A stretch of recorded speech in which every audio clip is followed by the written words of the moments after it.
The French Foreign Ministry calls it the small tip of an iceberg of disinformation. After months of investigation, Paris unveiling Portal Combat, spelled with a K, a network of 193 websites that feed off one another and spread stories, including deep fakes, that bombard viewers with the Kremlin narrative on Ukraine and more.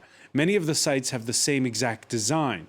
They operate in French, but also in English, in German, and in Spanish. Well, for more, let's cross to the Lithuanian capital. Political analyst Alexandra Filipenko joins us, formerly based in Moscow. Your reaction to this story? Well, to be honest, I'm not surprised at all. This is what Kremlin has always been so successful in. Kremlin and Moscow generally wasn't successful in economics, wasn't successful in diplomacy, but they have always been so successful in propaganda and spreading false information online. First, those trolls, internet trolls or troll factories, where employees were paid for comments on social networks, were talked about in around 2013. Later on, it appeared that they started working as far back as 2009, and their estimate budget was up to €1 million a month. So Russia and the Kremlin and pro-governmental troll factories were very successful in Russia, working inside Russia.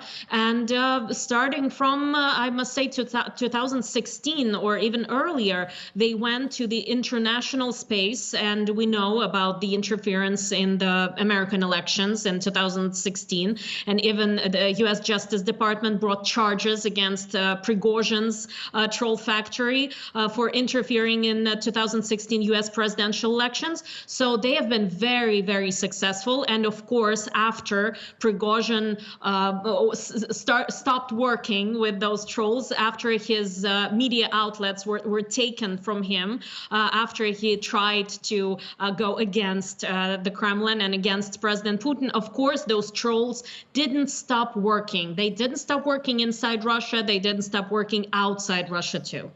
Why is it that you mentioned 2016 when we all became aware of it, but why is it that in 2024 they're more successful than ever?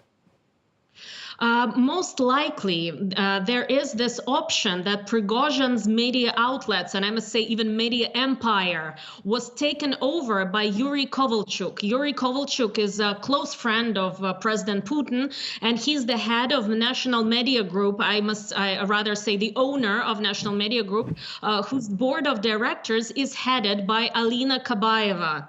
And a lot of investigative journalists call the former gymnast and the Olympic champion the companion of Russian President Vladimir Putin and a close person to President Vladimir Putin. So if it is really true that National Media Group that is headed by Alina Kabaeva, a close friend, let's put it this way, of President Putin, it is now owns this fabric of trolls, then of course their budgets must have grown, and they are of course working for the disinformation outside Russia, mainly in the European Union and in the United States. So the mechanism that they want to work on is, first of all, to disrupt help for Ukraine. That's mainly they attempt to destabilize and somehow disrupt help for Ukraine, financial help, military help, etc.,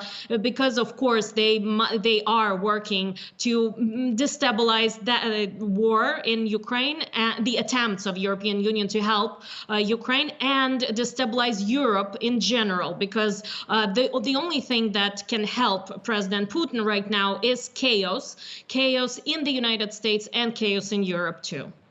Alexandra Filipenko, so many thanks for joining us from Vilnius.